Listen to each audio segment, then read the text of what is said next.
Hello, my name is Rachel Gilbert. I would like to introduce you to some of the sites on the Freedom Trail in Boston. According to the Freedom Trail Foundation website, there are 17 official sites on the trail. There are 8 public tours that you can pay to take, in addition to paying to go to each of the sites and each of the tours there and the events at each of the sites. The Freedom Trail Foundation's website also lists steps off the trail, other sites that would be of interest to the period, multi-site locations in the Black Heritage Trail, which includes 14 different sites.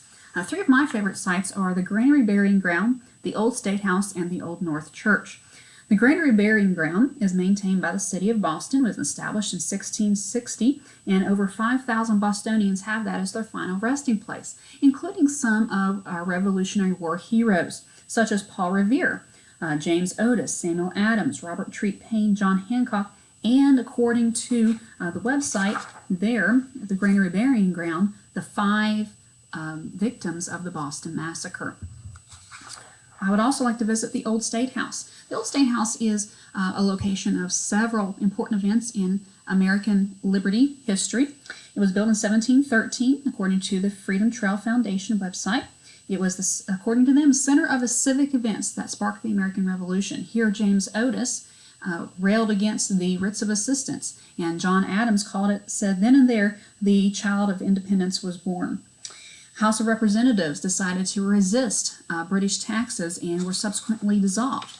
The Boston city came under military rule, but eventually in 1776 the Declaration of Independence was read from the Boston State House, and it was the home eventually to the newly formed government of the Commonwealth of Massachusetts, that legislature and the government elected by the people. These historic events in American freedom are important. Not only is this the site of amazing events, it's also a museum of Revolutionary War period items, including, I find very interesting, the original copper plate used to strike Paul Revere's original imprint of the Boston Massacre. They also have one of the original colorized prints from 1768 and a 1970 black and white restrike that used the original copper plate. You can compare both of those, the black and white 1970 restrike to the 1768 colorized version. You can see what the original colorizer of the time period in which the event was happening chose to highlight, chose to draw the person's attention to by coloring. You can see the blood red is very bright, matching the same color as the red coats, and that's a very interesting study of itself.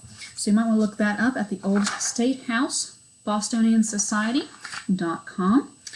And another place I'd like to visit is the Old North Church. The Old North Foundation supports the historic site, even though it is still actually an Episcopal congregation. The official name of the church is Christ Church in the city of Boston, but is simply known as the Old North Church commonly. It was immortalized in the Midnight Ride of Paul Revere by Henry Wadsworth Longfellow as the location from which Sexton Robert Newman and Captain John Pulling Jr. Put those 2 lights in the steeple to signal the patriots that the British were coming by sea. Thomas Barnard, all 3 of them were Sons of Liberty. Thomas Barnard was down at the bottom guarding the door, making sure nobody would come in. I find it interesting that on the website they have a self-guided tour, and they have pew numbers that you can look at, giving interesting people who worship there.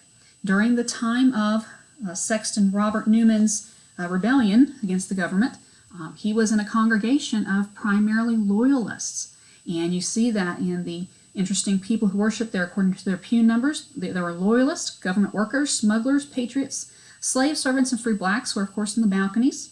Which brings up the question, how do you have church unity when you have so many dividing factions? You've got segregation, you've got political divisions. How do politics and religion affect each other? These are some interesting questions that you can have very interesting conversations about should you choose to visit the Old North Church. Well, if you have the time and the money, you should take all the tours and see all the sites. Putting yourself physically in the space where so many people live their daily lives and made such important decisions helps bring home to us the weight of those decisions and how revolutionary they were.